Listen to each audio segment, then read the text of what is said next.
Hey guys, welcome back to another video. As promised in my last video, I said I'm going to make one just showing you the camera setup I'm taking to Namibia. So Namibia and the Etosha Pan is primarily where I'm hoping to get most of the wildlife, and it's not ideal going in summer, but we got to do what we got to do. Apparently the better time to go is in winter. Victoria Falls is more to the falls, and I'm sure we get to see some animals there. And I'm hoping to pop across the border into Botswana to a spot called the Chobe River, and in particular to a place called the Pangolin Photo Safari place, where I'm hoping to just touch base with somebody and have a look around at the facilities, because I'm hoping to organize some photography tours.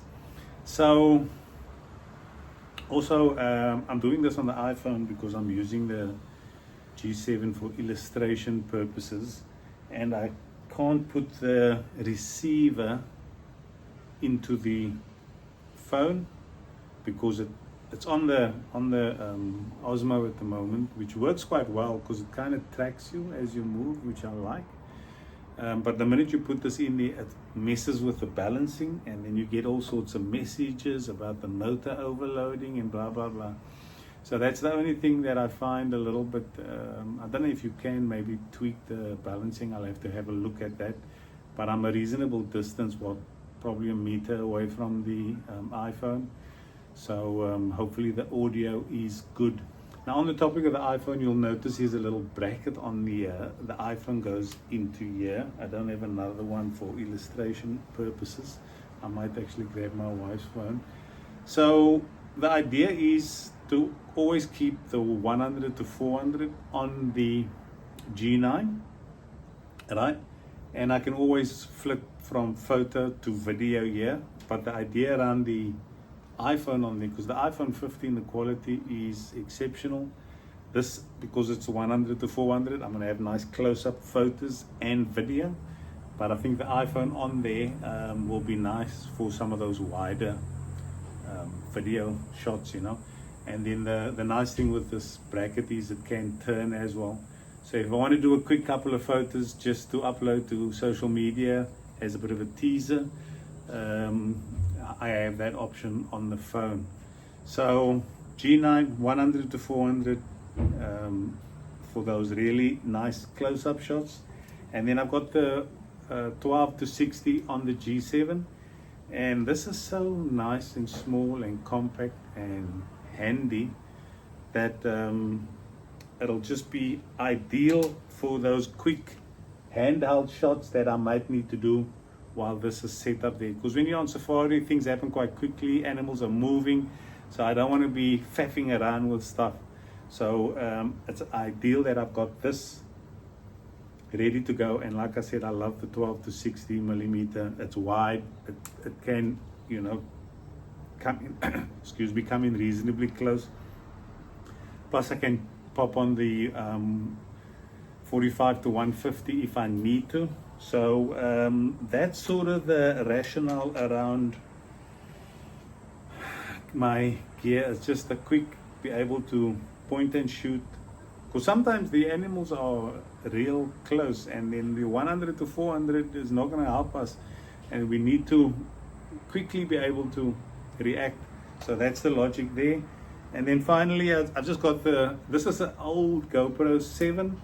I may decide to upgrade on this one, because we're going to be doing a lot of driving.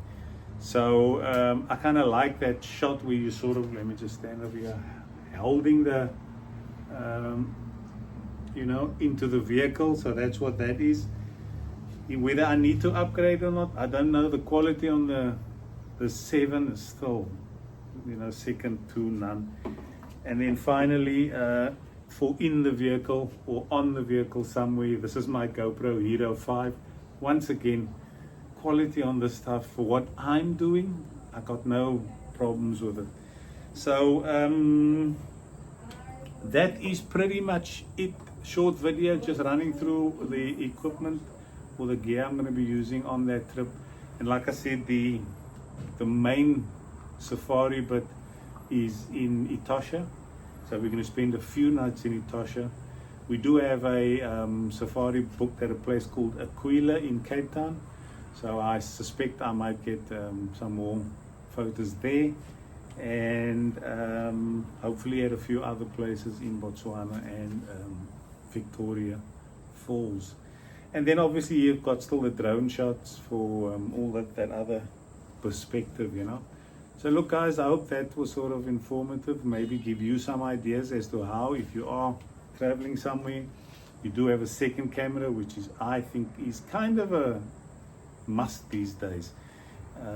God forbid one of this backs up, and then at least you got a backup camera. And what better backup than the Panasonic Lumix G7? I love this camera. It served me very, very well. So look guys, that's it. Aperture 2 zoom, as the name implies. Aperture 2 zoom. We cover everything in its entirety, all the different concepts around photography and videography.